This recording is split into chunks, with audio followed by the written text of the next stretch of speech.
যে বোন প্রথমেই বললেন যে কেউ কথা রাখেনি, 17 বছর পার হয়ে গেল। যাই হোক, 33 বছর তো এখনো হয়নি।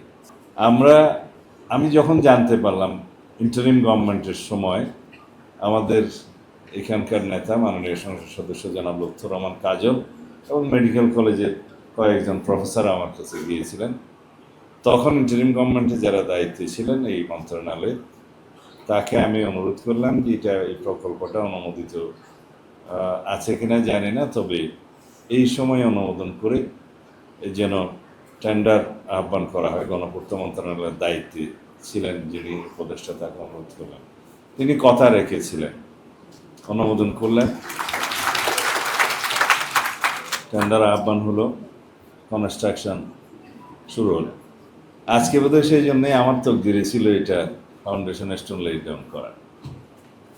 আমি আনন্দিত হয়েছি।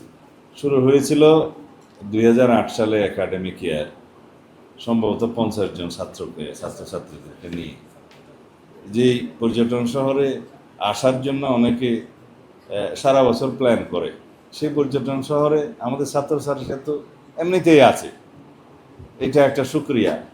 এই পর্যটন শহরকে অনেকভাবে বিকশিত করা হবে। এই সমুদ্র সম্পদে ভরপুর এই কক্সবাজার, গভীর সমুদ্র বন্দর থেকে শুরু করে আমাদের সামুদ্রিক সম্পদ, এগুলো সব আহরণের চেষ্টা আমরা করব। আমরা প্রকৃতির এই সম্পদকে আবিষ্কার করেছি, ইট ইজ ডিসকভার্ড। ইনভেনশন আমরা কিছু করিনি এখনো। এই ডিসকভারিকে আমরা অনেক বেশি বিকশিত করব।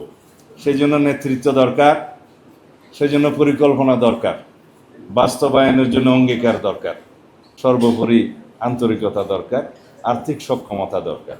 আর্থিক সক্ষমতা আমরা অর্জনের চেষ্টা করছি, অঙ্গীকার আমাদের আছে, পরিকল্পনা আমাদের আছে, আন্তরিকতা আছে, লিডারশিপ আছে। ইনশাআল্লাহ আমরা সফল হব।